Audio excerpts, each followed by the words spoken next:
Yeah, and yesterday, actually, we talked about the budget quite extensively. I mean, the numbers behind it are pretty incredible. This is a huge, large infrastructure spending outlay. What does it mean for where you think the money should go? If you're an investor today, what sectors and industries will benefit?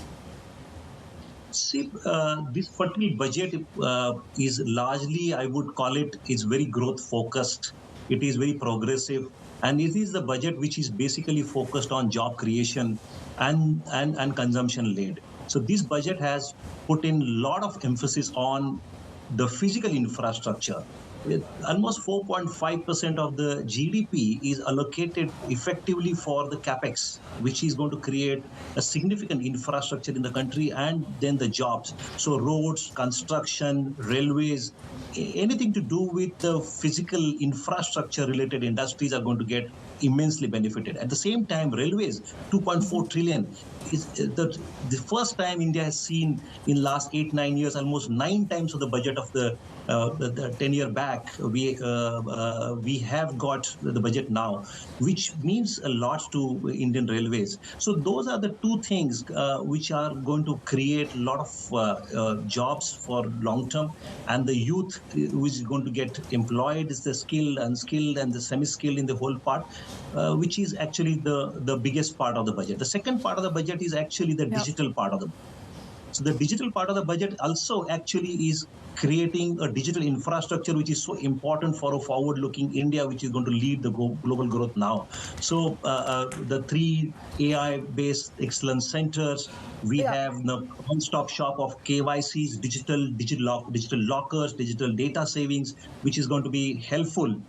India has shown the world that how the fintech of India unified payment system is the best in the world, which actually now getting implemented in other countries as well. So I think a lot to do with the technology as well is going to be getting better. How much foreign capital do you think India could attract because of this infrastructure push? See, India as a destination has really emerged as an attractive destination. Last year, FY22, India has got $84 billion FDI investment. The next 5 years, the expectation is a $475 billion, close to $500 billion FDI, which is a long-term money which is going to come to India, going to stay here for long. And I think that is quite logical as well, because the growth rate of India last year, that FY23 projected growth is 7% of 7% GDP growth, which is anyway one of the best growth rate when the world at large is actually crying foul.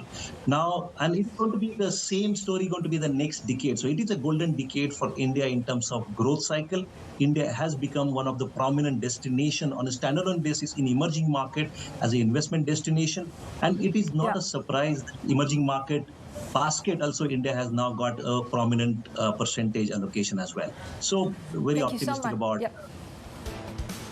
Thank you so much. The ASK Group Chief Executive Officer Sunil Rohokale there with some really interesting thoughts, of course, on the budget and on the Adani saga. Coming up on our UK special.